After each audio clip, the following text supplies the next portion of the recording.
Hello everyone guys, my name is Prashant and you are watching new Indian era NIE school. यहाँ पर अभी आप सभी लोगों का स्वागत है। आज हम लोग शुरू कर रहे हैं chapter number 1 chemistry class 12th का।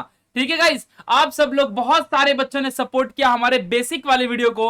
अगर आप सभी ने उस बेसिक वाली वीडियो को नहीं देखा है, all basics of physical chemistry, मैंने सोचा यार मेरा पढ़ाने का अंदाज ही एकदम अलग है। आपके प्रशांत भैया आ चुके हैं वापस, कम बैक एकदम बहुत ही धमाकेदार हुआ। और आप सब बिलीव नहीं करोगे, मैंने सोचा यार कि क्लास 12th की जो पढ़ाई है ना, वो ऐसे नहीं कि डायरेक्टली चैप्टर की शुरुआत कर दो, इस तरीके से बिल्कुल नहीं करना है। एकदम फोकस्ड वे में सबसे पहले उन बच्चों के लिए काम करना है जो यार बैक बेंचर है, जो एवरेज बच्चा है, जो सच में कुछ नहीं जानता है, मतलब उसने कभी 11th में 10th में 9th में ढंग से पढ़ाई नहीं की। उस बच्चे के लिए भी ये वीडियोस वरदान साबित होंगे। हमने इसीलिए सबसे पहले all basics of physical chemistry के ऊपर एक वीडियो बनाई, जिसमें ना कंप्लीट बेसिक्स, जो हमारी फिजिकल केमिस्ट्री की पूरी कंप्लीट बेसिक्स है ना, यानी कि अगर आपने एक बार उस वीडियो को देख लिया तो आपको कोई टेंशन नहीं कि मेरा 11वीं बर्बाद हो गया भैया, मेरा 10वीं बर्बाद हो गया भैया, मैंने 9वीं में कुछ नहीं पढ़ा था, साइंस ले लिया, अब साइंस मेरा ले रही है। ऐसा कुछ भी तुमको सोचना नहीं पड़ेगा। बस उस वीडियो को देख लो और आपको हर एक चीज समझ में आएगी। बस उस वीडियो का हर एक वर्ड, हर एक पॉइंट आप लोग को ध्यान देना है। मैंने जस्ट अपलोड किए, वीडियो सेक्शन में आपको जाके मिल जाएगी all basics of physical chemistry. ठीक है, जाओ बढ़िया देखो। करीबन 10 से 20 हजार बच्चों ने उसमें प्यार दिखाया। आप सब भी जाओ, लाइक करो, उस वीडियो को देख लो। ठीक है, चलिए फिर तो अब हम लोग शुरू कर रहे हैं अपने केमिस्ट्री का चैप्टर नंबर 1 सॉलिड स्टेट। आप सब बहुत दिनों से इंतजार में थे कि भैया सॉलिड स्टेट की शुरुआत करिए और आप केमिस्ट्री और बायो पढ़ाएंगे। भाई मैंने पहले ही बोल दिया है कि इस साल यूट्यूब के अंदर केमिस्ट्री एंड बायोलॉजी कंप्लीट मैं पूरा पढ़ाऊंगा। पूरे 15-15 chapter, 16-16 chapter, all chemistry, all basics और ऑल बायोलॉजी एकदम डिटेल में। और आप लोग याद करोगे वो दिन था 2018, 19, 20 का, जब मैंने एक बार पढ़ाया था आज से 4 साल पहले, एंड एकदम धमाकेदार तरीके से मक्खन बना दिया था सारे कॉन्सेप्ट को, तब जब मेरी शुरुआत थी। अब तो एकदम खैर बहुत अच्छे तरीके से हम सीखेंगे। तो आप लोग को कहीं जाने की टेंशन की जरूरत नहीं है। कोई भी कहीं भी आप जा रहे हो, कॉलेजेस में कहीं लाखों रुपए भर रहे हो, कोई चिंता मत करो यार। पूरी केमिस्ट्री एंड पूरा बायो यहाँ पर आपको मिल जाएगा। नवंबर तक आपका पूरा सिलेबस कवर हो जाएगा। बस अच्छे से आप हर एक वीडियो को ध्यान से देखो। ठीक है, तो चलिए फिर अब शुरुआत करते हैं। शुरू करने से पहले ना आप बता दो कि थंबनेल कैसा लग रहा है। आज हम लोग इस चैप्टर के अंदर 3 चीजें कवर करेंगे। सबसे पहले तो हम लोग बेसिक्स पढ़ेंगे, दूसरा हम लोग पढ़ेंगे टाइप्स ऑफ सॉलिड, और तीसरा हम लोग बेसिक्स ऑफ क्रिस्टल, यानी कि क्रिस्टल क्या होता है, क्रिस्टल का बेसिक पढ़ेंगे। टाइप्स ऑफ सॉलिड, सॉलिड के कौन से टाइप्स होते हैं, और बेसिक्स, मतलब अपने टेक्स्ट बुक का करीबन 3-4 पेज आज हम लोग कवर करेंगे। और मैं आप लोग को बताऊंगा भी कि आपको किस तरीके से देखना है। तो कान में ईयरफोन लगा लो, एक कोने में बैठ जाओ, टेक्स्ट बुक अपने सामने ओपन कर लो, पेंसिल निकाल लो, रेड, ब्लैक और ब्लू कलर की पेन निकाल लो, और एक 200 पेज की नोटबुक निकाल लो और शुरू हो जाओ पढ़ना। जो जो भी मैं बोलूंगा, जो जो भी मैं लिखूंगा, हर एक चीजें आपको नोट डाउन करनी है और आपको पढ़ना शुरू करना है। ठीक है, तो चलिए फिर शुरुआत करते हैं। सबसे पहले आप लोग अपने टेक्स्ट बुक में आ जाओ।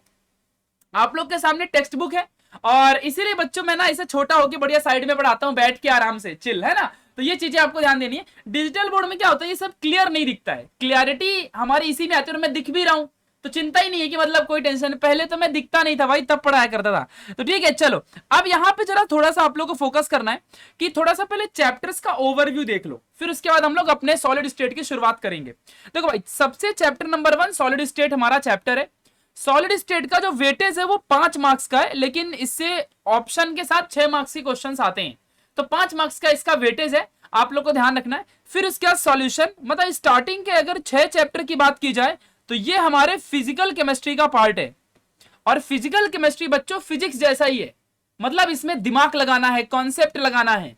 आप समझ रहे हो कि नहीं समझ रहे हो क्या कह रहा हूं? एकदम माइंड के साथ आपको पढ़ना पड़ेगा, तब जाके आपका फिजिकल केमिस्ट्री अच्छे से कवर होगा। उसके बाद चैप्टर नंबर 7, 8, 9 ये आपके इनऑर्गेनिक केमिस्ट्री का पार्ट है।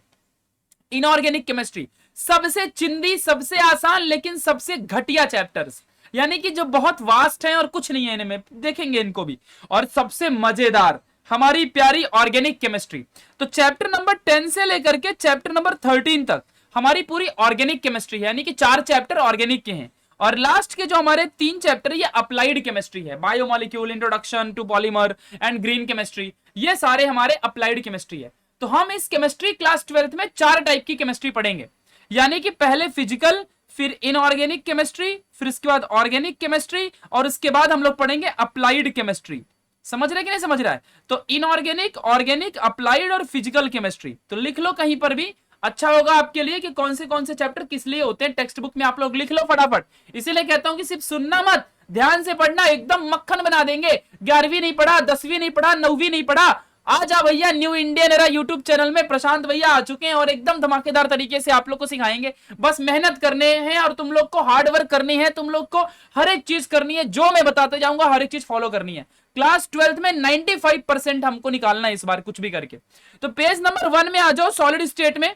यहां पर ये देखो आपके सामने बुक खुल गई है सॉलिड स्टेट की। आपको कुछ दिखे ना दिखे, बस यहां पे फोकस करना है कि चैप्टर नंबर 1 सॉलिड स्टेट आपको दिख रहा है। अब आपको क्या लगता है कि मैं डायरेक्टली शुरू कर दूंगा, यहां ऐसे ऐसे शुरू करेंगे? अरे नहीं भैया, पहले पढ़ेंगे बेसिक्स, फिर करेंगे कैन यू रिकॉल के questions, in text questions, solved example, exercise के सारे क्वेश्चंस सब करवाऊंगा, हर एक चीज सिखाऊंगा जिसके लिए हर बच्चा तरसता है। गांव के बच्चे, महाराष्ट्र के बहुत सारे गांव खेड़े कोने में बच्चे बैठे होते हैं यार, उनके लिए कौन होगा? उनके लिए हम है, न्यू इंडियन एरा है, और एकदम धमाकेदार तरीके से सीखना है। तो चलिए फिर शुरू करते हैं। आ जाओ, मैंने आप लोगों के लिए एक बहुत ही प्यारी सी नोट्स प्रिपेयर की है। इतने सुंदर मैंने आपके लिए नोट्स बनाई है ना कि ऐसी नोट्स आपको कहीं नहीं मिलेगी, ठीक है? और ये जो मैं आपको पढ़ाऊंगा ना, ये नोट्स जो होगी ना, बस अगर आपने इतना पढ़ लिया ना जो नोट्स में मैंने लिख के दे दिया है, आपका बेसिक कवर हो जाएगा, इंटेक्चुअल क्वेश्चन कवर हो जाएंगे, इन टेक्स्ट क्वेश्चन कवर हो जाएंगे, प्लस बेसिक्स कवर होगा, डीप कॉन्सेप्ट, पूरा चैप्टर, थियरी, डेरिवेशन, सब, हर एक चीज। मतलब वो नोट्स तो कहीं मिलना ही नहीं, आप चाहे लाखों रुपए भर के कर लो, ठीक है? तो ये नोट्स अगर आपको चाहिए तो डिस्क्रिप्शन बॉक्स में टेलीग्राम का लिंक है, और हमारा न्यू इंडियन एरा का ऐप भी है। तो प्ले स्टोर या ऐप स्टोर, आईफोन चलाते हो, एंड्रॉइड चलाते हो, तो न्यू इंडियन एरा ऐप को डाउनलोड कर लो जा करके, एंड वहां पे आप लोग को सारी हमारी नोट्स मिल जाएंगी, ठीक है? तो चलिए शुरू करते हैं सॉलिड स्टेट नाम के चैप्टर को, ठीक है? तो अब हम लोग नोट्स दिखाएंगे आपको। सबसे पहले नोट्स को आपको दिखा देता हूं। देखो ये हमारी इस तरह की नोट्स है, मतलब बेसिक के साथ साथ हर एक चीज हमने यहां पर बनाई है। मतलब हर एक क्वेश्चन आप देख रहे हो, इंटेक्स्ट क्वेश्चंस वगैरह, अभी इसी में से हमको पूरा पढ़ाई करना है, हर एक चीजें भाई। मतलब देख लो, types of solid, crystalline solid, फिर उसके बाद उसका हर एक टॉपिक और एक एक शब्द का मतलब तक बताया। एमॉर्फस सॉलिड, उसका जैसे कि मान लो आइसोट्रोपिक क्या होता है, तो यहाँ पे हर एक चीज आपको समझा के दी है, हर एक चीज बहुत डिटेल में विद क्वेश्चंस, मतलब जो आपके बुक में ना हो वो हर एक चीज आपको समझाया है। मतलब इस तरीके से भाई मेहनत लगी है, 3-3 घंटा लगता है मुझे लिखने में। सोचो जरा आपको पढ़ाने के लिए कितनी हार्डवर्क करनी पड़ रही है भाई। इस बात के लिए इस वीडियो को लाइक कर दो यार। मैं टारगेट रखता हूं कि 1000 लाइक आप लोग जरूर करोगे, 1000 लाइक आप लोग करोगे इस वीडियो के अंदर, और 1000 लाइक हो जाएंगे। कमेंट्स आप लोग जरूर करोगे कि भैया नोट्स कैसी है। अभी हम लोग एक एक शब्द का मतलब सीखेंगे, ठीक है? एक एक वर्ड का मीनिंग हम लोग यहाँ पर पढ़ेंगे। तो ठीक है बच्चों, चलो फिर अब शुरू करते हैं। हमारी पूरी की पूरी नोट्स यहाँ पर अब बन चुकी है, और अब हम पढ़ाई की शुरुआत करेंगे, और एकदम धमाकेदार तरीके से इस चीज को ऐसा पढ़ेंगे ना यार कि आप बस देखते रह जाओगे। ये नोट्स मेरी है, आपके फोन में हमेशा अवेलेबल रहेगी है, लेकिन आप लोग को जो मैं लिखवाऊंगा, जो मैं बताऊंगा, वो आपको अब लिखना है, वीडियो पॉज करने का और लिखने का। तो टेक्स्ट बुक ओपन कर लो, टेक्स्ट बुक ओपन करो, उससे पहले पहले बेसिक सीखते हैं। चलिए तो शुरू किया जाए। होप सो आपको सब अच्छे से आप बैठ चुके हो, बढ़िया ठंडा पानी ले लो और कोने में बैठ जाओ, टेक्स्ट बुक ओपन कर लो, ठीक है? एंड बढ़िया प्रॉपर तरीके से शुरू हो जाते हैं। तो पहले हम लोग बेसिक सीखेंगे जो आपके टेक्स्ट बुक में नहीं दिया हुआ है। तो भैया यहाँ पे जो हमारा सॉलिड स्टेट लिखा हुआ है, शुरू करें। सो गणपति बप्पा मोरया, वक्रतुंड महाकाय, सूर्यकोटि समप्रभा, निर्विघ्नं कुरुमे देवे, सर्व कार्येषु सर्वदा। चलिए शुरुआत करते हैं आज चैप्टर नंबर 1 सॉलिड स्टेट। मैं सभी भगवानों से, जिसको भी आप मानते हो, सबसे यही प्रार्थना करता हूं कि आप केमिस्ट्री के अंदर 100 में से 95% आप जरूर लेके आओ, उससे ज्यादा लेके आओ, और आप सबको फोकस भगवान बढ़ाए, आप सब डिस्ट्रैक्शन में बिल्कुल भी मत जाओ, और आप सब गलत रास्तों से हट के अच्छे रास्ते में आ जाओ, और एक एक वर्ड का मीनिंग आपको याद हो जाए, पूरा बेसिक आपको आ जाए, पूरा डीप कॉन्सेप्ट आपको आ जाए, और अच्छे से आप लोग पढ़ाई करो। तो चलिए फिर शुरुआत करते हैं। Welcome back to New Indian Era, my name is Prashant. आज हम शुरू कर रहे हैं चैप्टर नंबर 1 सॉलिड स्टेट, जिसका वेटेज है 5 मार्क्स का, और ये चैप्टर बहुत ही बेसिक है, जिससे आपको सीईटी एंट्रेंस एग्जामिनेशन में प्लस आपके बोर्ड एग्जामिनेशन में ये डेफिनेटली बहुत ज्यादा हेल्प करेगा। तो चलिए फिर शुरुआत करते हैं। तो देखो यार, सॉलिड स्टेट जो चैप्टर है, अब मैं थोड़ा सा अपना हथियार ले लेता हूं, मध्य युद्ध के मैदान में जाने से पहले हथियार का लेना बहुत जरूरी है। सो ये जो चैप्टर भैया ये 5 मार्क्स का चैप्टर है, 5 मार्क्स का चैप्टर है, ध्यान देना अच्छे से, आप लोग भी नोट कर लो। हेडिंग डाल दो ऊपर सॉलिड स्टेट, लिख दिया हेडिंग सॉलिड स्टेट का। अब चलो शुरू करते हैं। तो भैया ये 5 मार्क्स का चैप्टर है, यहां से 5 मार्क्स के क्वेश्चंस आते हैं। यहां पे आएंगे 2 मार्क्स के न्यूमेरिकल आते हैं इस चैप्टर से, और 3 मार्क्स की थियोरी आती है, ज्यादातर यही देखा गया है।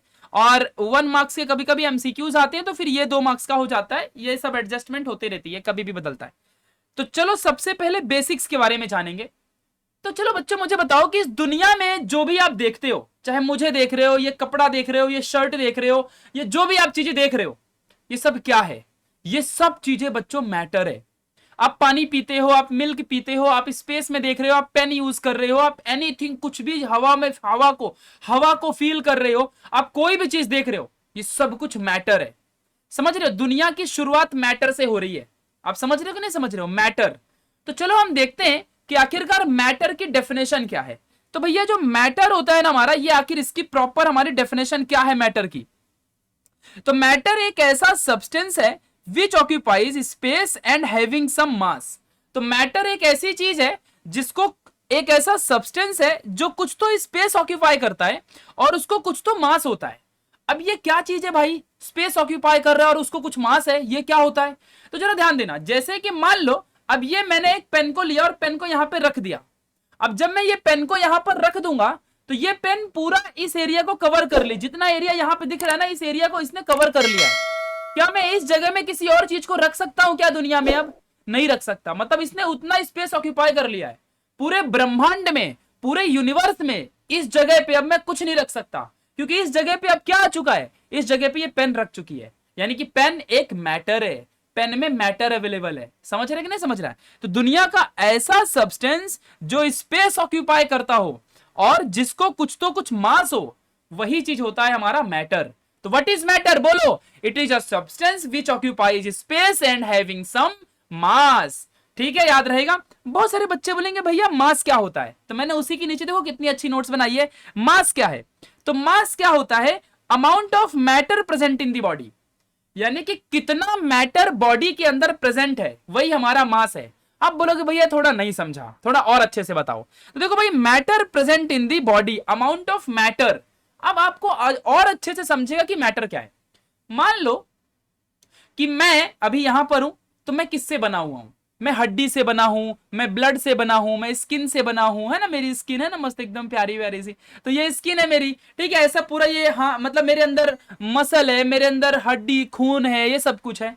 तो ये मैं इसी से बना हूं ना, तो यही मेरा मैटर है।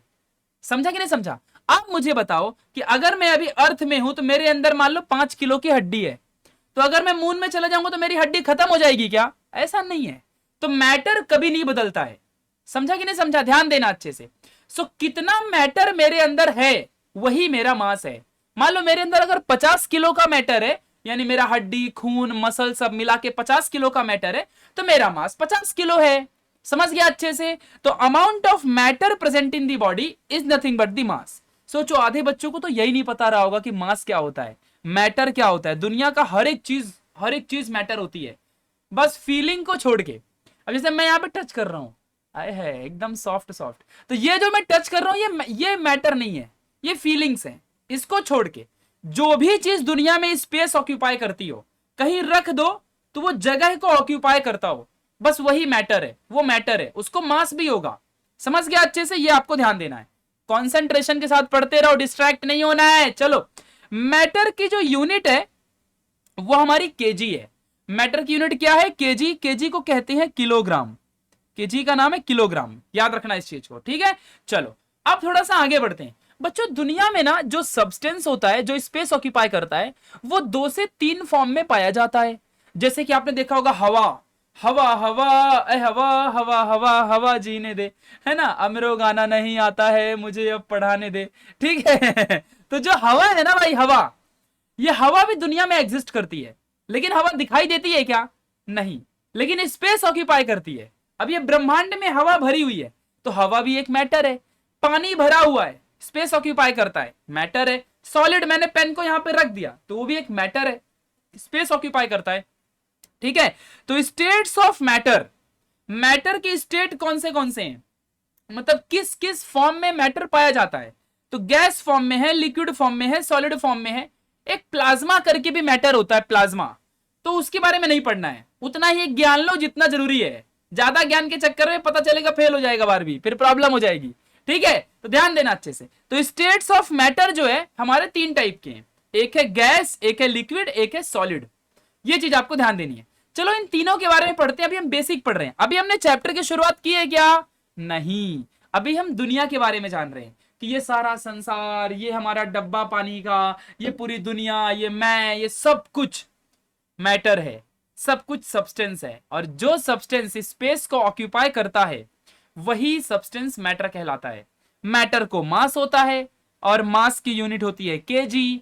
जो स्टेट्स ऑफ मैटर है वो 3 तरीके के होते हैं, गैस, लिक्विड एंड सॉलिड। यानी मैटर 3 तरीके से पाया जाता है, कभी लिक्विड फॉर्म में, कभी सॉलिड फॉर्म में, कभी गैसियस फॉर्म में। चलो, तो अब इन तीनों के बारे में थोड़ा सा डिटेल में पढ़ाई करते हैं कि इन तीनों में जो गैस होती है वो कैसे दिखती होगी, जो लिक्विड होती है वो कैसे दिखता होगा, जो सॉलिड होता है वो कैसे दिखता होगा। इसके बारे में चलो समझते हैं। ध्यान देना, मैंने बेसिक के वीडियो में ये सब बताया भी है, बच्चे रिकॉल कर रहे होंगे, बट ठीक है, मेरा फर्ज है भाई, मुझे सब बताना है। तो चलो गैस के बारे में पहले जानते हैं कि गैस क्या होती है। आप सबने बचपन से पढ़ा होगा बच्चों कि जो गैस के मॉलिक्यूल होते हैं ना, ये बहुत दूर दूर होते हैं। मतलब जो गैस होती है ना, ये सब मॉलिक्यूल से बने होते हैं, मालूम है ना, गैस, लिक्विड, सॉलिड सब मॉलिक्यूल से बने होते हैं। तो जो गैस के अंदर पाए जाने वाला जो मॉलिक्यूल होता है ना, इसके अंदर सब बहुत डिस्टेंस बहुत ज्यादा होता है, यानी 2 मॉलिक्यूल के बीच में डिस्टेंस बहुत ज्यादा होता है। तो आप मुझे बताओ 2 मॉलिक्यूल के बीच में, इसको हम लोग क्या बोलेंगे? 2 मॉलिक्यूल के बीच में, यानी 2 मॉलिक्यूल के बीच में मतलब इंटर मॉलिक्यूल, ऐसा बोलेंगे ना। हम लोग बोलते हैं ना 2 नेशन के बीच में क्रिकेट मैच है, इंटरनेशनल क्रिकेट है ना, ऐसा बोलते हैं ना। उसी तरीके से 2 मॉलिक्यूल के बीच में मतलब इंटर मॉलिक्यूलर, और स्पेस की बात चल रही तो स्पेस। तो गैसेस में इंटर मॉलिक्यूलर स्पेस जो होता है वो बहुत ज्यादा होता है। तो आप मुझे बताओ, अगर राहुल और प्रिया दोनों बहुत दूर दूर रहते हैं तो इनके बीच में अट्रैक्शन होगा क्या? बोलो भाई, बोलो कमेंट बॉक्स में, अट्रैक्शन होगा क्या? नहीं, बेचारों के बीच में अट्रैक्शन नहीं होगा, है ना। समझ रहे हो, दूर दूर होंगे, चिपक पाएंगे क्या? समझ रहे हो। तो इंटरमॉलिक्यूलर स्पेस अगर ज्यादा है तो इंटरमॉलिक्यूलर जो फोर्स होगा वो कम होगा, है ना। ये तो हमारा ग्रेविटेशन चैप्टर फिजिक्स में भी हमने पढ़ा था। When distance is maximum then the force of attraction will be minimum. पढ़ा है कि नहीं पढ़ा है? Force is inversely proportional to d square. पढ़ा है कि नहीं पढ़ा है? क्लास 10th में चैप्टर नंबर 1 साइंस 1 के अंदर पढ़ा था, पेज नंबर 4 जाके देख लो। ठीक है, तो when distance is maximum then force will be minimum. Inversely proportional का वहां पर मतलब लॉ था, रिलेशन था। तो ये बात ध्यान रखना, when distance is maximum then force is minimum. Simple, Rahul Priya अगर डिस्टेंस रिलेशनशिप में है तो उनके बीच का फोर्स ऑफ अट्रैक्शन कम रहेगा। ठीक है, तो ये ऐसा हमारे गैस में होता है, यानी कि गैस के जो मॉलिक्यूल है ना वो लूजली बाउंडेड होते हैं, लूजली अट्रैक्टेड होते हैं, ज्यादा तेज से एक दूसरे की तरफ चिपके हुए नहीं होते हैं। याद रखना इस चीज को, ये आपको समझ गया होगा। समझा है तो एक बार हार्ट भेज दो कमेंट बॉक्स में। चलिए अब लिक्विड की तरफ चलते हैं। लिक्विड के मॉलिक्यूल थोड़ा सा गैस से ज्यादा पास में होते हैं, बट ऐसा नहीं कि सॉलिड के जैसा एकदम पास में होते हैं, ऐसा नहीं है। लिक्विड के मॉलिक्यूल थोड़ा सा पास में होते हैं, बट ऐसा नहीं कि सॉलिड के जैसा एकदम पास में होते हैं, ऐसा नहीं होता। तो इनके मॉलिक्यूल थोड़ा सा पास में होते हैं, इसीलिए हम लिखेंगे कि intermolecular space is less as compare to gases, यानी कि गैसेस में बहुत ज्यादा स्पेस होता है, intermolecular space is more. But वही लिक्विड में इंटरमॉलिक्यूलर स्पेस जो होता है वो थोड़ा कम होता है एज कंपेयर टू गैस, यानी जगह जो है बीच में 2 मॉलिक्यूल की वो कम है हमारे लिक्विड में, और वही चीज गैस में बहुत ज्यादा है। समझा? इसलिए मैंने यहां पे लिखा कि intermolecular space is less as compare to gases. तो इनमें भी intermolecular force of attraction will be more as compare to gases. इनमें इंटरमॉलिक्यूलर फोर्स ऑफ अट्रैक्शन बहुत थोड़ा ज्यादा होगा एज कंपेयर टू गैसेस। इस बात को आपको ध्यान देना है। और सेम तरीके से बच्चा पार्टी हमारा सॉलिड की बात है, सॉलिड में एक एक मॉलिक्यूल एक साथ पूरे चिपके हुए होते हैं, पूरे चिपके हुए होते हैं। समझ रहे हो? इनके बीच में एकदम स्पेस बहुत कम होता है। ऐसे 2 मॉलिक्यूल अगर चिपके हुए होंगे तो तो इनके बीच का जो फोर्स ऑफ अट्रैक्शन होगा वो बहुत ज्यादा होगा। जब राहुल और प्रिया एक दूसरे से ऐसे चिपक जाएंगे ना, तो उनके बीच का जो फोर्स ऑफ अट्रैक्शन है ना वो बहुत ज्यादा बढ़ जाएगा। समझा क्या छोटे? ईयरफोन लगा लेने का मेरे लेक्चर में। समझ में आया कि नहीं समझ में आया? ध्यान देना। तो मॉलिक्यूल जो चिपक जाएंगे तो इंटरमॉलिक्यूलर स्पेस जो होगा वो बहुत कम होगा। तो सॉलिड के अंदर इंटरमॉलिक्यूलर जो स्पेस होता है वो बहुत ही कम होता है, और इसीलिए यहां पर इंटरमॉलिक्यूलर जो फोर्स होता है वो बहुत ज्यादा मैक्सिमम होता है। तो यहां पर पार्टिकल एक दूसरे से अटैच होते हैं, ये बात आपको जाननी है। तो ये एकदम बेसिक चीज थी जो आपको गैस, सॉलिड, लिक्विड के बारे में पता होना चाहिए। समझ गया बच्चा पार्टी में क्या बोल रहा हूं? पक्का क्लियर है? कोई डाउट है क्या आपको? अब मुझे आप बताओ कि हमारे चैप्टर का नाम क्या है? Solid state. यानी हमें किसके बारे में पढ़ना है? हमें पढ़ना है स्टेट्स ऑफ मैटर में सॉलिड के बारे में। यानी हम कभी गैस और लिक्विड के बारे में यहां पर जिक्र करेंगे नहीं, हम सिर्फ किसकी जिक्र करेंगे? हम लोग सिर्फ सॉलिड की जिक्र करेंगे, हम सिर्फ सॉलिड मटेरियल के बारे में पढ़ेंगे। यानी कि जिसके मॉलिक्यूल एक दूसरे से अट्रैक्टेड होते हैं, जो एक दूसरे से पूरा चिपक के रहते हैं, जिनका इंटरमॉलिक्यूलर फोर्स ऑफ अट्रैक्शन बहुत मैक्सिमम होता है। जहां पर ऐसा सब्सटेंस के बारे में पढ़ेंगे, ऐसे सब्सटेंस पढ़ेंगे जिनके मॉलिक्यूल पूरा चिपके हैं, बहुत हार्ड है, जैसे लोखंड, आयरन, ये सब कुछ के बारे में पढ़ेंगे, है ना। आयरन के बारे में पढ़ेंगे, मैं नहीं सॉलिड के बारे में पढ़ेंगे। सॉलिड, सॉलिड जानते नहीं हो क्या तुम लोग? तो सॉलिड के बारे में अपन पढ़ेंगे। यहां पे हम लिक्विड गैस की बात नहीं करेंगे, ध्यान देना। यानी कि हम सॉलिड स्टेट की पढ़ाई करने जा रहे हैं। तो अब बच्चों पेज नंबर 1, क्वेश्चन नंबर 1 आपके बुक में जो था, आप पढ़ो जरा। क्वेश्चन नंबर 1 आपके बुक में क्या लिखा था? आपके बुक में लिखा था कि what are the 3 most common states of matter? What are the 3 most common states of matter? चलो बताओ क्या होता है? दुनिया के 3 most common states of matter कौन से हैं? बताओ। तो सॉलिड, लिक्विड और गैस। मैंने आपको तीनों के बारे में पढ़ा दिया, है ना। सॉलिड में इंटरमॉलिक्यूलर फोर्स ऑफ अट्रैक्शन जो होता है बहुत ज्यादा होता है। लिक्विड में इंटरमॉलिक्यूलर फोर्स ऑफ अट्रैक्शन थोड़ा सा कम होता है सॉलिड के कंपेयर में, और गैस में एकदम कम होता है इंटरमॉलिक्यूलर फोर्स ऑफ अट्रैक्शन। याद रहेगा? तो ये तीनों चीजें आपको अच्छे से याद रखनी है। अब हम नेक्स्ट क्वेश्चन पढ़ेंगे, how does solid state differ from the other 2 states? यानी कि जो सॉलिड है वो कैसे डिफर होता है, कैसे थोड़ा सा अलग है एज कंपेयर टू दोनों दूसरे, यानी लिक्विड और गैस से कैसे थोड़ा सा ये अलग है। तो आ जाओ थोड़ा समझते हैं। तो अब आ जाओ, हम लोग कुछ टर्म्स में समझेंगे। अब ध्यान देना अच्छे से, आ जाओ। थोड़ा सा आपको एक चीज और सिखाता हूं मैं, एक छोटी सी चीज और आपको सिखानी है। बस वेट अ सेकेंड ना, मैं आपको दिखाता हूं। देखो जरा, आ जाओ। छोटी सी चीज आपको और सिखानी है। बच्चा पार्टी, आप मुझे बताओ एक चीज कि अगर मान लो मेरे पास एक आइस का क्यूब है, एक आइस का क्यूब है, तो ये सॉलिड हुआ ना। अगर मैं इस आइस के क्यूब को थोड़ा सा जूम करता हूं तो मुझे अंदर क्या मिलेगा? मुझे अंदर इसके कुछ इतना अटैच मॉलिक्यूल मिलेंगे। आप समझ रहे हो कि नहीं समझ रहे हो? इतना स्ट्रांगली अटैच मॉलिक्यूल मिलेंगे। मतलब कि इनके बीच का जो फोर्स ऑफ अट्रैक्शन है, जो 2 मॉलिक्यूल का फोर्स है, वो बहुत ज्यादा मैक्सिमम है। ये कहीं बना लो बच्चों, नहीं तो ये मिट जाएगा थोड़े टाइम में। ये फोर्स जो है वो बहुत मैक्सिमम होगा ना। यानी कि जब 2 मॉलिक्यूल इतना अट्रैक्टेड, भाई इतना एक दूसरे से अट्रैक्टेड है, तो जो फोर्स होगा यहां पर इन 2 मॉलिक्यूल के बीच में, इन 2 मॉलिक्यूल के बीच का जो फोर्स होगा वो बहुत बहुत ज्यादा अट्रैक्टेड होगा। यानी कि इसको तोड़ना बहुत कठिन होगा।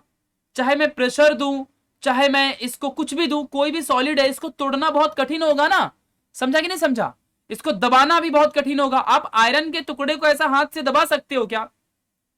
आप आयरन के टुकड़े को इतना जल्दी पिघला सकते हो क्या? आप आयरन के टुकड़े को इतना जल्दी तोड़ सकते हो क्या? नहीं, क्योंकि इनके जो मॉलिक्यूल है ना, ये टूटते नहीं है, ये बहुत अट्रैक्टेड हैं। इनके बीच का फोर्स बहुत ज्यादा है। समझे कि नहीं समझे? ये बात आपको ध्यान रखनी है। तो आप मुझे बताओ कि सॉलिड कैसे अलग है लिक्विड और गैस से? तो बस यही बात है भैया कि सॉलिड और जो लिक्विड और गैस है, इसमें फोर्स जो होता है वो मैक्सिमम नहीं होता, फोर्स ऑफ अट्रैक्शन बहुत कम होता है। और सॉलिड में भाई देख लो कितना ज्यादा है। इसीलिए सॉलिड थोड़ा अलग है। सॉलिड मजबूत है, सॉलिड को दबाया नहीं जा सकता, सॉलिड को जल्दी पिघलाया नहीं जा सकता टेम्परेचर देके। यही अलग चीज है सॉलिड में। समझा अच्छे से? तो आ जाओ फिर थोड़ा सा यहां पे अब समझते हैं कि आखिरकार सॉलिड कैसे अलग है। तो solid in terms of volume, volume के टर्म्स में सॉलिड जो होता है वो कम स्पेस को ऑक्यूपाई करता है। अब आप मुझे बताओ वॉल्यूम क्या होता है? पहले ये बताओ, बेसिक वीडियो में बताया था कि नहीं बताया था? कितने लोगों ने बेसिक वीडियो देखी है? बताओ व्हाट इज वॉल्यूम? वॉल्यूम क्या होता है बताओ भैया? वॉल्यूम का मतलब होता है कितनी जगह, लिख लो तुम लोग फटाफट कहीं भी, कितनी जगह ऑक्यूपाई करते हो, ऑक्यूपाई करते हो, वही वॉल्यूम है। मतलब कि अगर मान लो एक ग्लास है और ग्लास में पानी भरा हुआ है, तो ग्लास में मान लो इतना पानी भरा हुआ है, तो ये इतना ही इसका वॉल्यूम होगा ना, ठीक है? ऊपर की जगह तो खाली है ना इसकी, समझा कि नहीं समझा? तो तुम कितनी जगह ऑक्यूपाई करते हो, कितना स्पेस ऑक्यूपाई करते हो, वही वॉल्यूम है। तो अब आप मुझे बताओ बच्चों कि अगर मैं ग्लास में पानी की जगह लिक्विड सॉरी ये सॉलिड डाल दूंगा, कोई भी छोटे छोटे टुकड़े डाल दूंगा मैं, या बड़े बड़े टुकड़े डाल दूंगा ऐसे, तो वो ज्यादा स्पेस ऑक्यूपाई करेगा कि पानी ज्यादा स्पेस ऑक्यूपाई करेगा? आप दूर से देखोगे तो ज्यादा स्पेस तो भैया हमारा सॉलिड ही लग रहा है कि ज्यादा ऊपर घेर लिया है, लेकिन ऐसा नहीं है। देखो उसमें बीच में खाली जगह भी तो बच जाएगी ना। जैसे कि आप कुछ ऐसे समझो कि मान लो अगर ये ग्लास है और ग्लास के अंदर मैंने सॉलिड डाल दिया, तो अंदर कुछ ऐसे सॉलिड रहेगा ना, ऐसे सॉलिड रहेगा ना। तो देखो जरा ध्यान से, सॉलिड के बीच में जो ये स्पेस है, ये स्पेस है, जो ये स्पेस है, ये स्पेस तो खाली रहेगा ना भाई। लेकिन अगर मैं यही चीज यहां पर पानी डालूं, तो पानी तो पूरा पैक कर लेगा, यानी ज्यादा वॉल्यूम कौन ऑक्यूपाई कर रहा है? यानी कि ज्यादा वॉल्यूम लिक्विड ऑक्यूपाई कर रहा है, समझा? और गैस उससे भी ज्यादा वॉल्यूम ऑक्यूपाई करेगा, नहीं ज्यादा स्पेस घेर लेगा, ज्यादा जगह को कैप्चर कर लेगा। लेकिन जो हमारा सॉलिड है वो इतनी ज्यादा जगह को कैप्चर नहीं कर पाता, समझा कि नहीं समझा? And this is the reason कि यहां पर हमारा जो वॉल्यूम है ना इस यहां पर सॉलिड का, वो कम होता है। तो वॉल्यूम के टर्म्स में अगर हम देखें तो हमारा जो सॉलिड है वो कम वॉल्यूम को ऑक्यूपाई करता है, जबकि लिक्विड और जो गैस होते हैं ये ज्यादा वॉल्यूम को ऑक्यूपाई करता है। तो हमने देखा ना, how does solid differ from the other state, solid कैसे अलग है हमारे लिक्विड और गैस से। तो हमारा सॉलिड है ना भैया, सॉलिड, ये जो सॉलिड है ना, सॉलिड ये लेस स्पेस को ऑक्यूपाई करता है as compare to liquid and gas. अभी आप ही बताओ ना, मिल्क लेके आओ और मिल्क को बहा दो, कितना सारा बह जाता है पूरा, लेकिन सॉलिड को फेंक दो तो वैसे ही पड़ा रहता है, वो नहीं ज्यादा जगह का घेरता है। चलो शेप की बात करते हैं। तो solid have definite shape as compare to gas and liquid. अब देखो सॉलिड जो होता है ना उसको एक परफेक्ट शेप होता है ना, एक डेफिनेट शेप होता है। लेकिन वहीं पर लिक्विड को और गैस को एक डेफिनेट शेप नहीं होता, समझा कि नहीं समझा? सॉलिड को डेफिनेट शेप होता है, लिक्विड को और गैस को कोई भी डेफिनेट शेप नहीं होता। तो शेप के टर्म्स में भी आपने डिफर कर दिया। टेम्परेचर के टर्म्स में आप करते हैं तो solid has maximum melting and boiling point. आप बताओ सॉलिड को जल्दी पिघला सकते हो क्या? लेकिन दूध को, पानी को तो 100 डिग्री सेल्सियस में ही पिघला सकते हो। तो जो सॉलिड है इसमें सॉलिड का बहुत ज्यादा मेल्टिंग पॉइंट होता है, मतलब कि ज्यादा टेम्परेचर देना पड़ता है तब सॉलिड पिघलता है, जबकि गैस और लिक्विड बहुत कम टेम्परेचर में ही पिघल जाते हैं। इस बात को ध्यान देना। अब बात करते हैं प्रेशर की। आप मुझे बताओ सॉलिड को तुम ऐसे हाथ से दबा सकते हो क्या? लेकिन दूध का पैकेट ले लो और उसको तुम ऐसे दबा सकते हो, समझा कि नहीं समझा? तो solid is incompressible as compare to gas and liquid. तो जो सॉलिड है उसको वो इनकम्प्रेसिबल है, जल्दी उसको कंप्रेस नहीं कर सकते हो, लेकिन गैस और लिक्विड को तुम कंप्रेस कर सकते हो। अब समझा? तो ये सारे टर्म्स में भैया हमने आपको सिखा दिया कि किस तरीके से हमारा जो सॉलिड है वो अलग है गैस और लिक्विड से, समझा? यहां पे एक छोटा सा पॉइंट नोट कर लो कि particles of solid are immovable as compare to gas and liquid.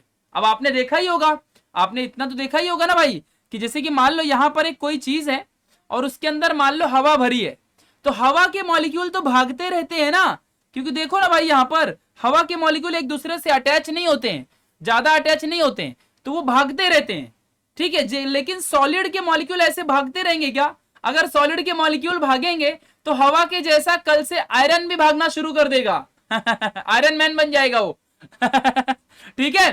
तो गैस और लिक्विड ही मूव करता है खुद से, सॉलिड कभी खुद से मूव नहीं करता। आपने कभी देखा है कि आपके घर में पेन रखी और अपने आप चलने लगे? देखा है? रोटी रखी, रोटी अपने आप चलने लगे, ऐसा देखा है कभी? नहीं। लेकिन पानी को आपने बहते हुए देखा होगा, गैस को आपने बहते हुए देखा होगा, ध्यान देना अच्छे से। तो इसीलिए कभी भी particles of solid are immovable, वो खुद से जल्दी नहीं मूव करते। हालांकि लिक्विड और सॉलिड भी खुद से मूव नहीं करता। न्यूटन का पहला लॉ है कि जब तक बाहर से फोर्स नहीं लगाते ना, तब तक कोई भी बाहर से वो हिलता डुलता नहीं है।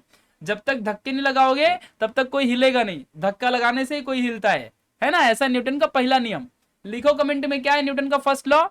धक्का लगाने से ही हिलाया मतलब हिलता है कोई, और धक्का नहीं लगाओगे तो हिलेगा नहीं। समझ रहे हो ना यार, थोड़ा क्या है यार तुम लोग। चलो ठीक है, अब आगे बढ़ते हैं। सो नोट की बात करेंगे अब। आप थोड़ा सा कुछ इंपॉर्टेंट पॉइंट नोट कर लो। हमारा कैन यू रिकॉल के क्वेश्चन कंप्लीट हो गए, ठीक है। चलो एक नोट कर लो, एक पॉइंट को नोट कर लो, बहुत जरूरी है आप लोगों के लिए। ये इंट्रोडक्शन है। जब मैं ये इंट्रोडक्शन पढ़ा लूंगा ना तो आप लोग को एक बार उसको रीड करना है, ठीक है, रीड करना है। तो नोट कर लो, solid have definite shape and volume which only changes with the change in temperature and pressure. ये लाइन बहुत जरूरी है, हर बच्चे को याद होना चाहिए, कोई भी टीचर कभी भी पूछ सकता है। अब हम सॉलिड स्टेट की पढ़ाई शुरू कर चुके हैं, इंट्रोडक्शन वाला पार्ट शुरू हो गया है। जो ये वाला पार्ट है ना, आप देखते जाओ, मैं आपको दिखाते भी चलूंगा। ये पूरा पार्ट आपको रीड करना है, मैं जब बोलूंगा तब, ठीक है, वीडियो पॉज करके।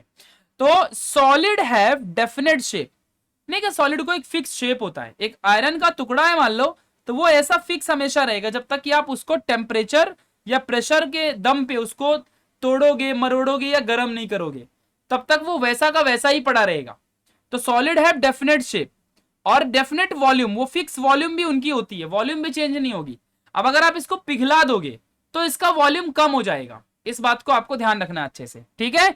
चलो, तो यहां पर solid have definite shape and volume भी उसका डेफिनेट होता है, फिक्स होता है। लेकिन ये शेप और वॉल्यूम चेंज होते हैं अगर हम टेम्परेचर और प्रेशर का इस्तेमाल करते हैं। अगर हमने किसी मशीन के थ्रू आयरन को दबा दिया तो वो चपटा हो जाएगा, तो उसका शेप बदल जाएगा। अगर हमने उसको ज्यादा देर से पिघला दिया तो भी उसका शेप बदल जाएगा। तो शेप और जो वॉल्यूम होता है ना, ये टेम्परेचर और प्रेशर देने पर हमारा चेंज हो जाता है, वरना सॉलिड का शेप और वॉल्यूम फिक्स होता है। आगे बात करते हैं, हमारा सॉलिड किससे बना हुआ है। आ जाओ, अब आपको दिखाता हूं। तो देखो बच्चों, आप सब जानते हो कि अगर मान लो दुनिया में कोई भी, मान लो जैसे कि ये हमारा मटेरियल है, अगर मैंने इस मटेरियल को थोड़ा सा जूम किया तो हमने देखा कि इसके अंदर मॉलिक्यूल्स हैं कुछ इस तरह से अंदर। तो जो यहां पे आपको दिख रहा है ना, ये इसके मॉलिक्यूल हैं, ये सॉलिड है। और इसी तरह से दुनिया के सभी सब्सटेंस बने हैं, मतलब मॉलिक्यूल बोलो या इसको पार्टिकल बोल दो, दुनिया के सारे सब्सटेंस इसी तरह पार्टिकल से बने होते हैं। समझा अच्छे से मैं क्या कह रहा हूं। अगर यही चीज यहां पर लिक्विड होता, यहां पर लिक्विड होता, तो लिक्विड को अगर मैं ऐसे जूम करता तो इसके अंदर मुझे कुछ इस तरह से पार्टिकल्स दिखाई देते। और अगर यही गैस होती तो गैस होती, अगर यही गैस होती तो गैस के अंदर मुझे कुछ इस तरह से पार्टिकल दिखाई देते। समझा कि नहीं समझा। तो बस दुनिया के सारे सब्सटेंस पार्टिकल से बने हैं। किससे बने हैं? पार्टिकल से।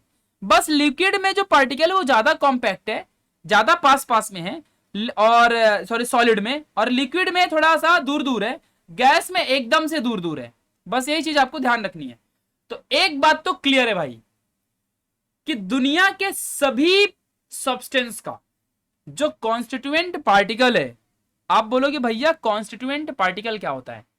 कॉन्स्टिट्यूएंट पार्टिकल का मतलब किसी का पार्ट, किसी का पार्टिकल। जैसे कि फॉर एग्जांपल के लिए अब आप मुझे बताओ कि अगर ये पार्टिकल नहीं होता तो क्या ये बनता?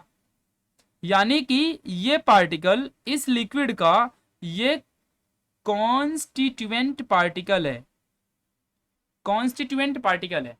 तो अब आपको समझ में आया कि कॉन्स्टिट्यूएंट पार्टिकल क्या होता है। यानी कि जिससे भी ये सब्सटेंस बना हुआ है, जिससे भी ये मटेरियल बना है, जिस मॉलिक्यूल के दम पे, वो मॉलिक्यूल इसके कॉन्स्टिट्यूएंट पार्टिकल हैं। जैसे कि मेरा कॉन्स्टिट्यूएंट सब्सटेंस क्या होगा? मेरा ब्लड, मेरा बोन, मेरी आंखें, मेरी चमड़ी, ये सब मेरे कॉन्स्टिट्यूएंट पार्टिकल हैं, कॉन्स्टिट्यूएंट सब्सटेंस हैं। अगर ये गायब हो जाएंगे तो मैं ही गायब हो जाऊंगा। समझा ना कॉन्स्टिट्यूएंट का मतलब क्या होता है। चलिए अब आगे बढ़ते हैं। तो smallest constituent particle of a solid, यानी सॉलिड जिस भी पार्टिकल से बना है उसे कहते हैं कॉन्स्टिट्यूएंट पार्टिकल। तो सॉलिड जिस भी पार्टिकल से बना है, जिस भी सब्सटेंस बना है, तो उसको हम लोग क्या कहते हैं? Called as a particle. और पार्टिकल किसी भी फॉर्म में हो सकता है, जैसे कि कोई सब्सटेंस एटम से बना होता है, कोई सब्सटेंस आयन से बना होता है, कोई सब्सटेंस मॉलिक्यूल से बना होता है। तो अब आप बच्चा पार्टी बोलोगे कि एटम, आयन, मॉलिक्यूल ये सब क्या चीज है, तो यहां ध्यान देना, एटम दुनिया का स्मॉलेस्ट यूनिट है यूनिवर्स का। ऐसा नहीं कि दुनिया का सबसे स्मॉलेस्ट पार्टिकल यही है, क्वार्ट्ज जैसे बहुत सारे हमारे पार्टिकल होते हैं जो एटम से भी छोटे होते हैं, बट कहने के लिए क्लास 12th में है ना अभी हम, तो एटम जो होता है ना ये दुनिया का सबसे स्मॉलेस्ट पार्टिकल है। फिर आयन क्या होता है, तो ये एक ऐसा पार्टिकल जो हमेशा चार्ज को कैरी करता है, जैसे कि पॉजिटिव और निगेटिव चार्ज होता है ना, Q प्लस Q माइनस, इसके बारे में आगे डिटेल में पढ़ेंगे। तो ये आयन हो गया। मॉलिक्यूल क्या होता है, एक just way of counting the entity. Molecule क्या है, way of counting the entity. जैसे कि हम कहते हैं ना हमेशा कि 1 molecule of CO2, 1 molecule of H2O, 1 molecule of O2, 1 molecule of H, 1 molecule of H2SO4। तो अब आप मुझे बताओ, इसमें मैंने सब कुछ लिख दिया, इसमें मैंने गैस लिख दी, पानी लिख दिया, ऑक्सीजन लिख दिया, हाइड्रोजन लिख दिया, कंपाउंड लिख दिया, एलिमेंट भी लिख दिया। देखो हाइड्रोजन एक एलिमेंट है, ये एक कंपाउंड है, ये भी एक कंपाउंड है, ये भी एक कंपाउंड है, ये एक एलिमेंट है। समझे कि नहीं समझे? तो मैंने सारी चीजों को लिख दिया। तो मॉलिक्यूल क्या है, एक just way of counting the entity, यानी कि जस्ट एक single molecule, 1 molecule of CO2, 1 molecule of H2O, 1 molecule of O2, 1 molecule of H2SO4। ये 1 मॉलिक्यूल ऑफ बोलते हैं ना ऐसा, 2 molecule of, 3 molecule of something. तो any compound, any element, any substance can be a molecule. वो क्योंकि वो counting है ना, 1 मॉलिक्यूल ऑफ दिस वन, बोलते हैं ना ऐसा, काउंटिंग है वो बस। तो याद रखना बस, इसका मतलब एक ही चीज है बच्चा पार्टी, कि एटम से भी सॉलिड बनता है, आयन से भी सॉलिड बन सकता है, मॉलिक्यूल से भी सॉलिड बन सकता है। यानी कि atom, ion, molecules can be a constituent particle of a solid. यानी कि सॉलिड जिस पार्टिकल से बनता है वो एटम भी हो सकता है, आयन भी हो सकता है और मॉलिक्यूल भी हो सकता है। ये चीज आपको समझ के रखनी है। क्लियर हो गया? चलो अब हम लोग आगे बढ़ते हैं। तो ये जो पार्ट है इसको हम लोग थोड़े टाइम बाद पढ़ेंगे, अभी नहीं पढ़ेंगे। पहले हम लोग थोड़ा सा यहाँ पर टाइप्स ऑफ सॉलिड की बात करेंगे, ठीक है? उसके बाद हम लोग उस टॉपिक को पढ़ेंगे। तो अब आ जाओ आप लोग पेज नंबर 1 में ही आपके बुक में लिखा मिलेगा टाइप्स ऑफ सॉलिड। तो हमने अभी तक बच्चों बेसिक कवर किया, इंट्रोडक्शन हमने पढ़ लिया। आप लोग इंट्रोडक्शन को एक बार रीड करो, यहां तक जो मैंने आपको पढ़ाया ना, अब आप लोग इंट्रोडक्शन को एक बार रीड कर लो। रीड कर लिया? वीडियो पॉज करो और रीड करो इसको।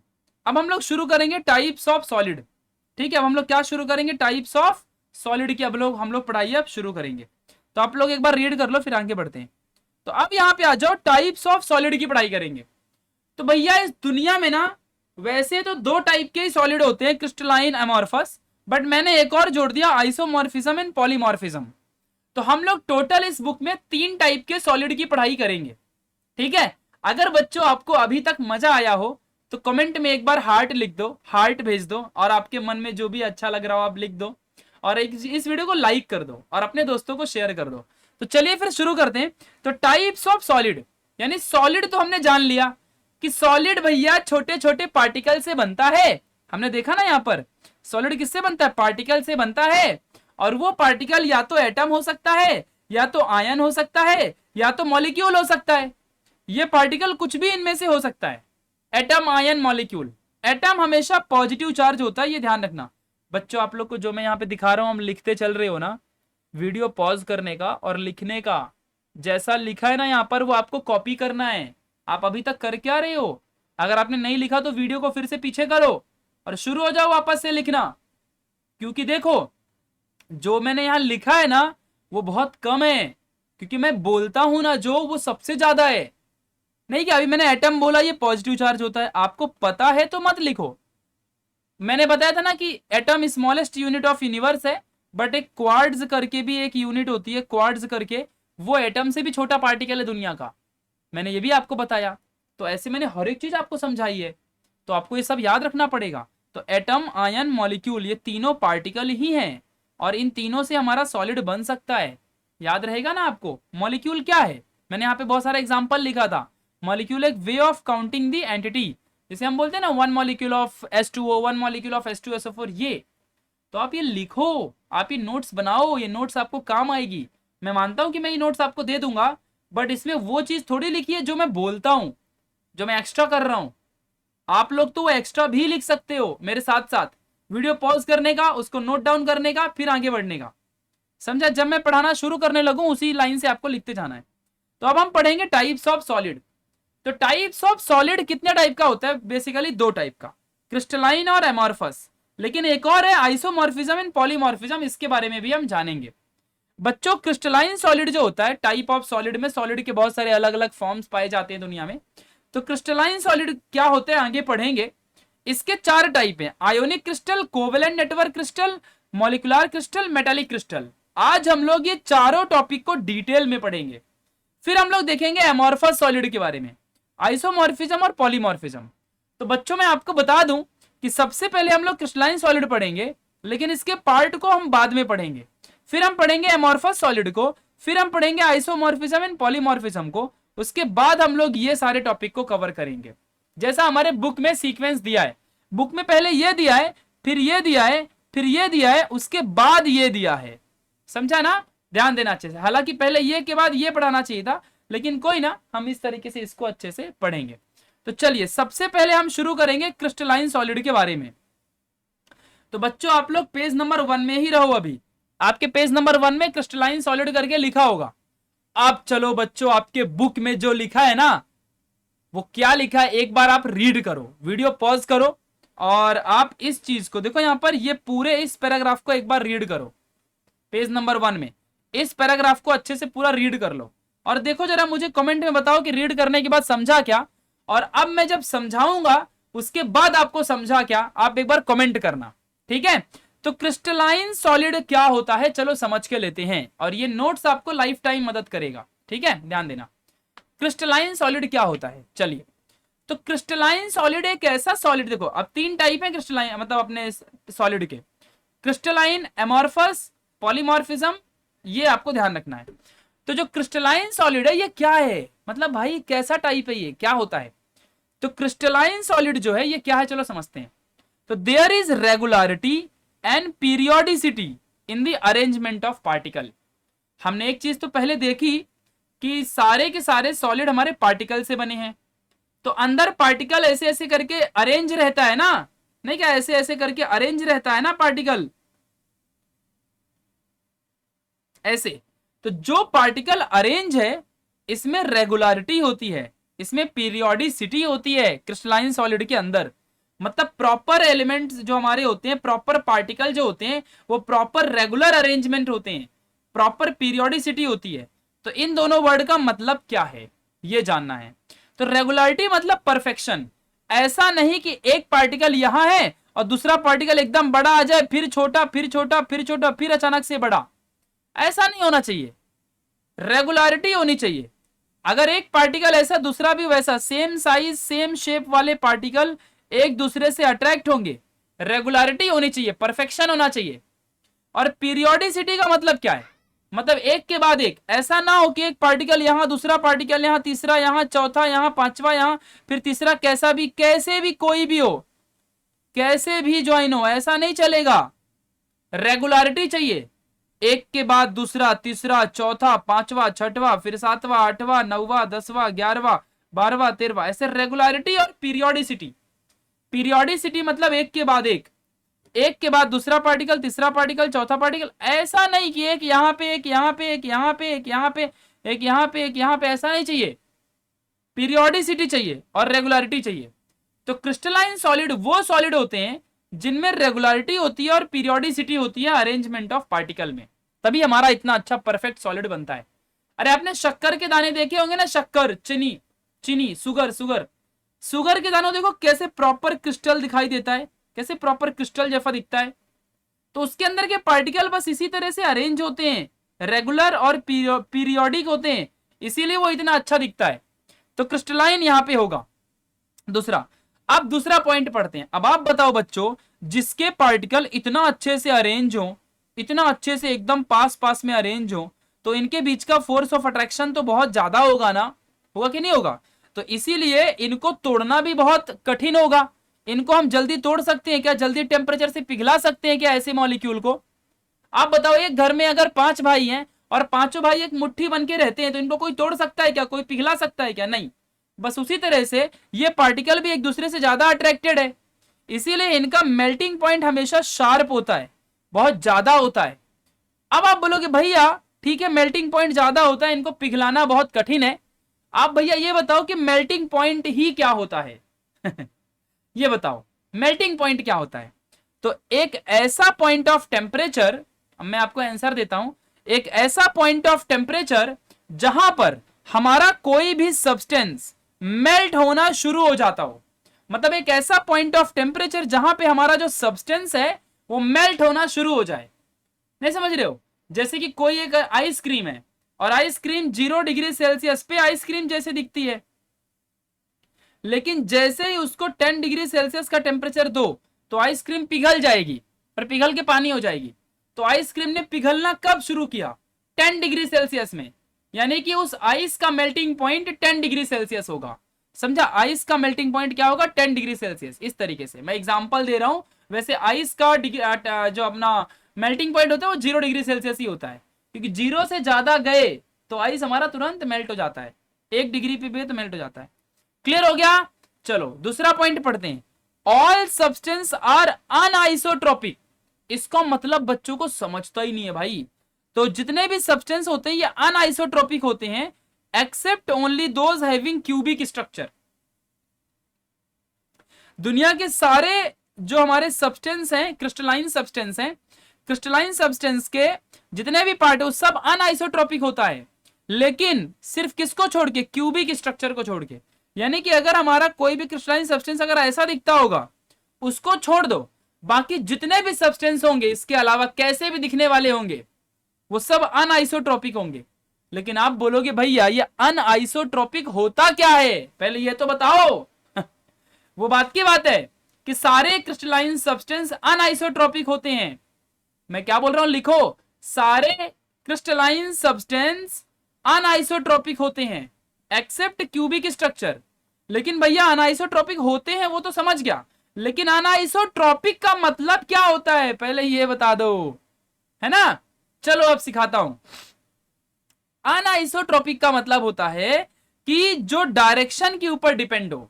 जो सॉलिड के अंदर पार्टिकल का जो अरेंजमेंट होता है ना, सॉलिड है उसके अंदर पार्टिकल होते हैं कि नहीं होते हैं? होते हैं। वो पार्टिकल का जो अरेंजमेंट है वो डायरेक्शन के ऊपर डिपेंडेंट हो। ऑल द पार्टिकल्स में जो होता है ना वो सारे अरेंज इन डायरेक्शन।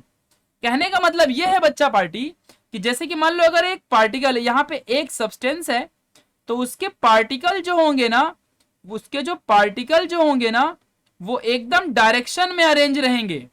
समझे कि नहीं समझा? ऐसे डायरेक्शन में रहेंगे। ये नहीं कि मान लो एक पार्टिकल यहां है, दूसरा पार्टिकल यहां है, तीसरा पार्टिकल यहां, चौथा यहां। ऐसा नहीं होना चाहिए, ऐसा नहीं चलेगा। ये डायरेक्शन के ऊपर डिपेंड है क्या? नहीं। तो डायरेक्शन के ऊपर डिपेंड कौन है? डायरेक्शन के ऊपर पार्टिकल हमारे ऐसे ही अरेंज चाहिए। समझा ना मैं क्या कह रहा हूं? This is called anisotropic. और आइसोट्रोपिक का मतलब क्या है? कुछ इस तरह से, ऐसे ऐसे होना चाहिए। तो ये हमारा आइसोट्रोपिक है। आपको उल्टा लग रहा होगा ना, बट यही सही है। और ये हमारा अनआइसोट्रोपिक है, अनआइसोट्रोपिक। तो अनआइसोट्रोपिक जो होता है वो डायरेक्शन के ऊपर डिपेंड होता है, और जो हमारा आइसोट्रोपिक है वो डायरेक्शन के ऊपर डिपेंड नहीं होता, कैसा भी रहता है, डायरेक्शन उसका फिक्स नहीं होता। समझा? तो अनआइसोट्रोपिक जो है वो डायरेक्शन डिपेंडेंट क्वांटिटी है। जितने भी पार्टिकल्स होंगे सॉलिड में वो सारे अरेंज होंगे डायरेक्शन में।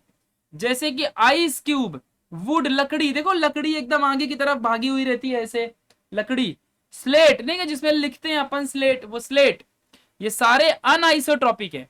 अब आप मुझे, और हाँ आइसोट्रोपिक क्या होता है? जो डायरेक्शन इंडिपेंडेंट हो, जो फ्रीली कैसा भी अरेंज हो, जिसमें पार्टिकल अरेंज नहीं होते हैं डायरेक्शन में, वो आइसोट्रोपिक होता है। अब आ जाओ, आपको ये डायग्राम में आ जाओ, आपको समझाता हूं। तो मान लो बच्चा पार्टी आपके सामने कुछ एक छोटी सी डायग्राम है, और आप मुझे इसमें बताओ कि जो इसमें से एक है इसमें रेड पार्टिकल और एक है इसमें ब्लू पार्टिकल। ठीक है? अब आप मुझे बताना कि जो इसमें ब्लू पार्टिकल में जो मैंने ये लाइन खींची, ए से बी लाइन मैंने खींची, ये ए से बी लाइन सिर्फ रेड रेड पार्टिकल में है, तो क्या ये अरेंजमेंट अनआइसोट्रोपिक है कि आइसोट्रोपिक है? बताओ। तो ये अरेंजमेंट जो होगा ये अनआइसोट्रोपिक होगा, क्योंकि ये डायरेक्शन के ऊपर डिपेंड है, एक ही डायरेक्शन में गया है ये। समझा कि नहीं समझा? तो ये कैसा है? अनआइसोट्रॉपिक है।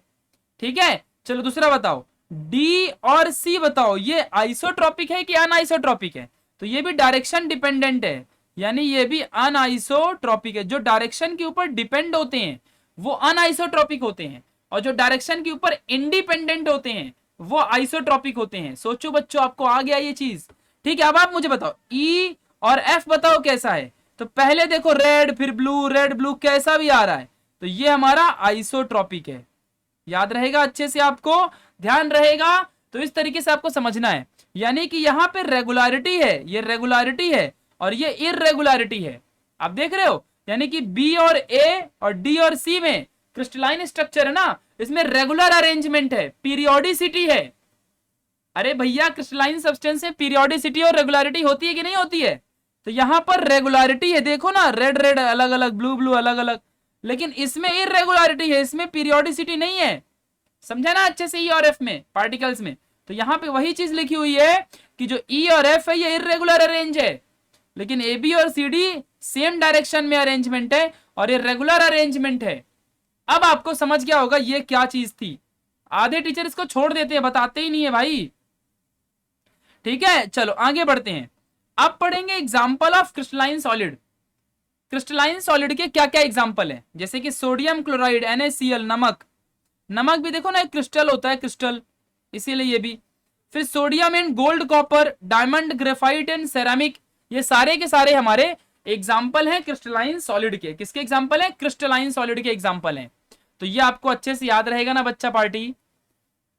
तो बताओ मेरे साथ रिपीट करो। Crystalline solid are regular and periodicity, यानी कि the constituent particle of crystalline solid is regularly arrange and periodic in direction. Okay, यानी कि रेगुलरिटी होती है और पीरियोडिसिटी होती है। मेल्टिंग पॉइंट शार्प होता है, ये व्हाइट वाला पॉइंट ही आपको लिखना है, बाकी सब तो मैंने डिटेल इंफॉर्मेशन की है। All the substance of crystalline substance are anisotropic except cubic structure. Example of crystalline solid is NaCl, sodium, gold, diamond, graphite etcetera. तो क्रिस्टलाइन सॉलिड एग्जाम में 2 मार्क्स को आ सकता है, आपको आ गया होगा। अब हम लोग पढ़ेंगे अपना एमोर्फस सॉलिड के बारे में। किसके बारे में पढ़ेंगे? Amorphous solid.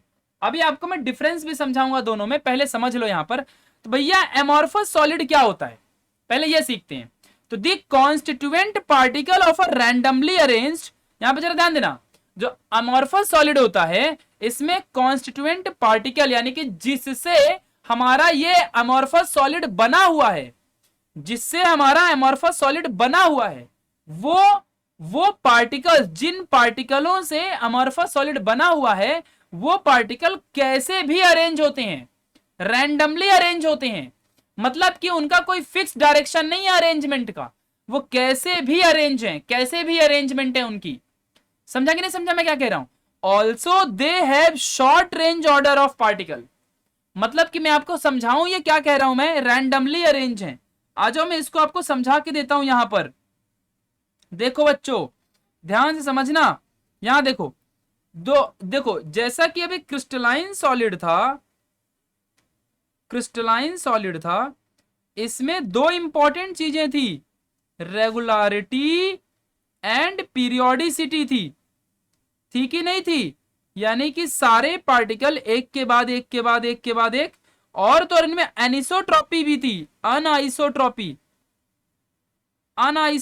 भी थी इनमें, थी कि नहीं थी?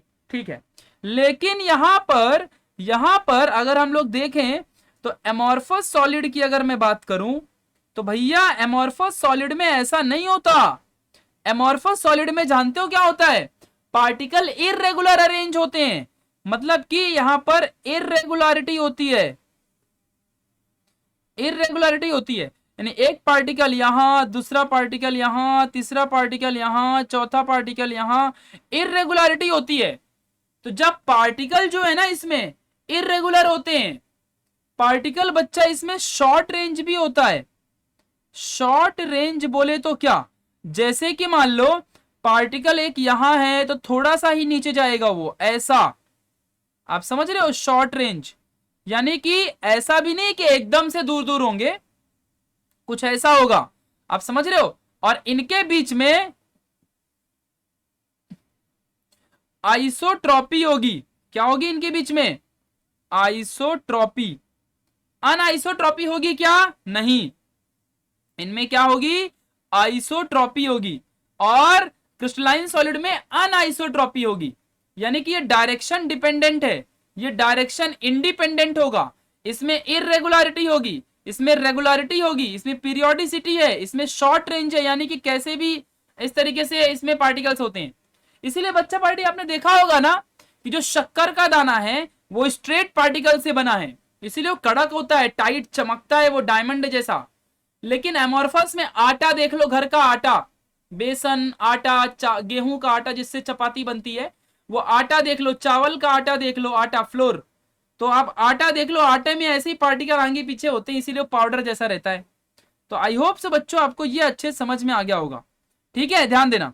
तो यहां पर कॉन्स्टिट्यूएंट पार्टिकल जो होते हैं वो रैंडमली अरेंज होते हैं और शॉर्ट रेंज होते हैं, यानी कि एकदम थोड़ा थोड़ा ही रैंडमली अरेंज होते हैं। अब आप मुझे बताओ, जब ऐसे पार्टिकल जो अच्छे से अरेंज ही नहीं है तो इनके बीच में फोर्स ऑफ अट्रैक्शन कम हो जाएगा। अब मान लो एक पार्टिकल यहां, एक पार्टिकल यहां, एक पार्टिकल यहां, एक पार्टिकल यहां, एक पार्टिकल यहां, एक पार्टिकल यहां, तो ये प्रॉपर तरीके से अरेंज है क्या? नहीं, ये प्रॉपर तरीके से अरेंज नहीं है। तो इनमें do not have sharp melting point, इनमें शार्प मेल्टिंग पॉइंट नहीं होगा। समझ रहे हो? ध्यान देना अच्छे से। और एक चीज और बच्चों, दे मेल्ट ग्रेजुअली, ठीक है, they gradually be soften and starts to flow. अब जैसे कि आप बताओ मुझे, ये ग्रेजुअली मेल्ट होते हैं। आप ज्यादा इनको, आटा है ना, आटा घर में आप ले लो आटा, और इसको धीरे धीरे आप मेल्ट करना शुरू करो, तो एक टाइम ऐसा आएगा जब वो एकदम धीरे धीरे मेल्ट होने लगेगा, एकदम धीरे धीरे पिघलने लगेगा, पानी जैसा, लिक्विड जैसा हो जाएगा ये सॉलिड। आपके घर में आटा रहेगा ना, आटा, उसको तुम जलाना शुरू करो, थोड़ा सा पानी डाल देना उसमें और जलाना शुरू करो, तो एकदम पूरा पिघल के मेल्ट हो जाएगा। इसकी कोई शार्प मेल्टिंग पॉइंट नहीं होगी। समझा ना? अच्छे से ध्यान देना अच्छे से, इनका कोई फिक्स मेल्टिंग पॉइंट नहीं है। दीज सॉलिड आर आइसोट्रॉपिक, जो मैंने आपको बताया। आइसोट्रॉपिक मतलब जो डायरेक्शन के ऊपर डिपेंडेंट है, सॉरी इंडिपेंडेंट है, इंडिपेंडेंट है, जिनको डायरेक्शन से मतलब नहीं है, फ्री है। इंडिपेंडेंट मतलब फ्री, डायरेक्शन इंडिपेंडेंट है, फ्री है, कैसा भी अरेंज हो जाते हैं। लेकिन क्रिस्टलाइन सॉलिड अनआइसोट्रॉपिक है, यानी वो कैसा भी अरेंज नहीं होता, उसकी अरेंजमेंट फिक्स होती है।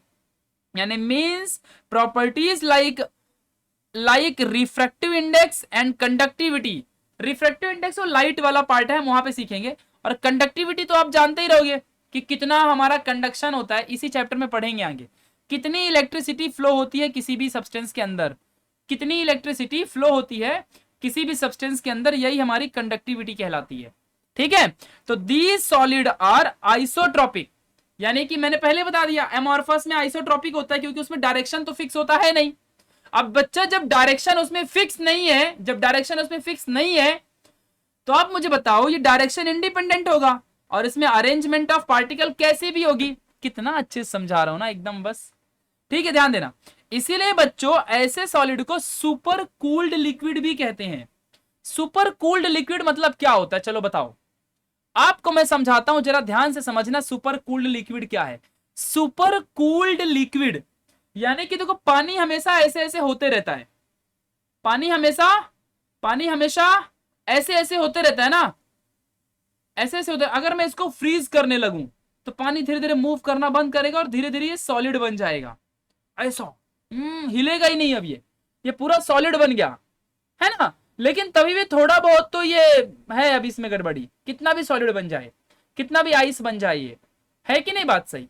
अगर जस्ट इमेजिन पानी ऐसे ऐसे हो रहा है और मैं उसकी फोटो ले लूं, तो फोटो में जो पार्ट आएगा, हमारे फोटो में वो एकदम कांस्टेंट होगा, वो तो एकदम नहीं हिलेगा। वैसा वाला पार्ट उसको कहते हैं सुपर कूल्ड। सुपर कूल्ड बोले तो एकदम लिक्विड सॉलिड जैसा बन जाए।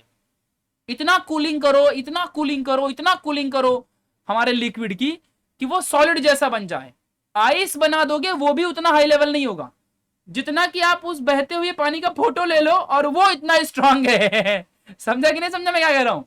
वो एकदम बर्फ है, बर्फ का पप्पा है वो, इतना रुका हुआ पानी है वो। फोटो में तो एकदम रुका हुआ दिखेगा ना, वैसा लेवल का अगर हो जाए पानी, अगर, उसको बोलते हैं सुपर कूल्ड। ऐसा कभी पॉसिबल नहीं होता है, बट सुपर कूल्ड लिक्विड हमारा यही अमॉर्फस सॉलिड है जो पाउडर फॉर्म में है ना, समझ गया आपको, जिसको पूरा पाउडर बनाया जा सकता है वो सुपर कूल्ड लिक्विड है। जैसे ग्लास हो गया, रबर हो गया, फ्लोर यानी आटा, नहीं का चपाती का आटा, आटा, पाउडर हो गया, तार, तार एक सब्सटेंस होता है, वो हो गया। समझ रहे हो, ये सबके सब एग्जांपल आपको याद रखने हैं। तो ये भैया हमारा सारा का सारा एमॉर्फस सॉलिड का पार्ट है। तो हमने आज क्या क्या पढ़ा बताओ? टाइप्स ऑफ सॉलिड में एक छोटा सा और एक चीज पहले समझते हैं और डिटेल में इसको पढ़ते हैं। देखो भाई, इसमें आप ध्यान से, जरा थोड़ा जूम करता हूं और ध्यान से देखना, ये पार्टिकल जो यहां पर है, जरा ध्यान से देखो, ये जो हमारी यहां पे चीजें हैं, हाँ, ये जो पार्टिकल है, ये देखो एक सीधा अरेंजमेंट है, एक स्ट्रेट लाइन में अरेंजमेंट है।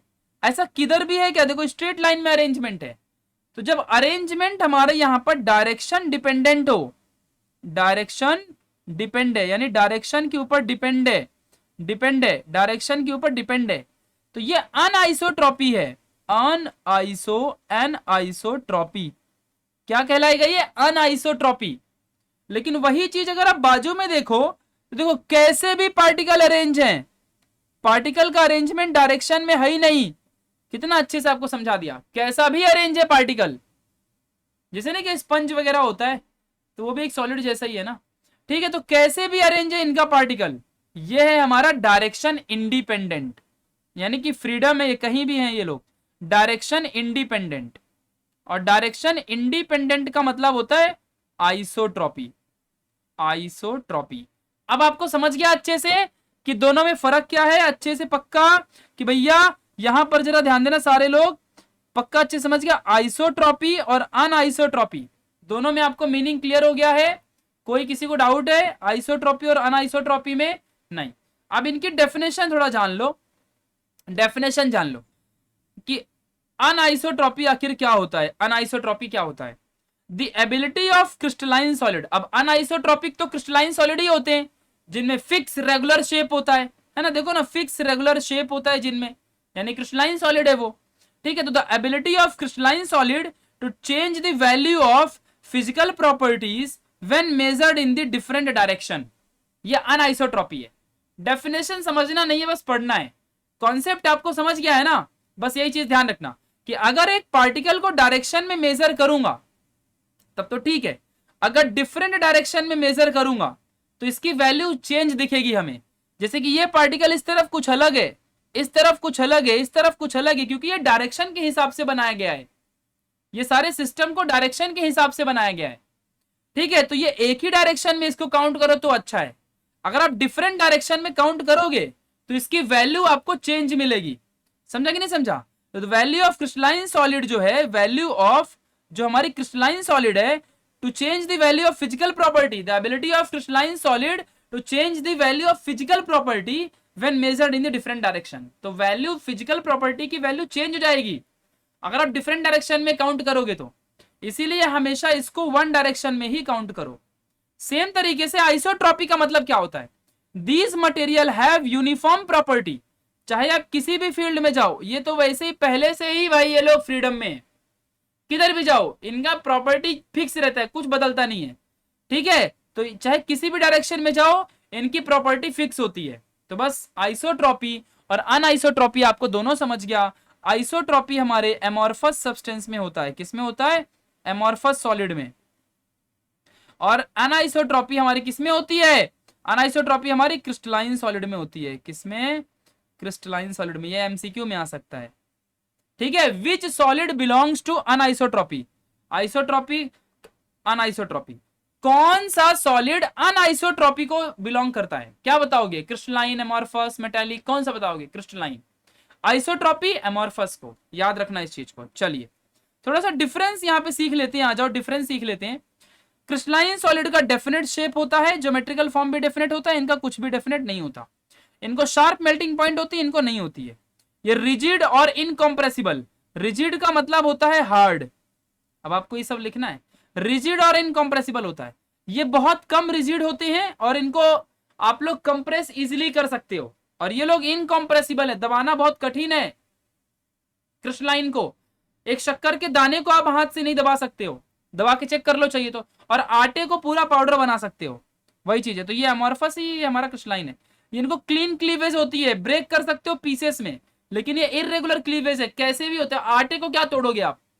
ये अनआइसोट्रॉपिक होते हैं, ये आइसोट्रॉपिक होते हैं।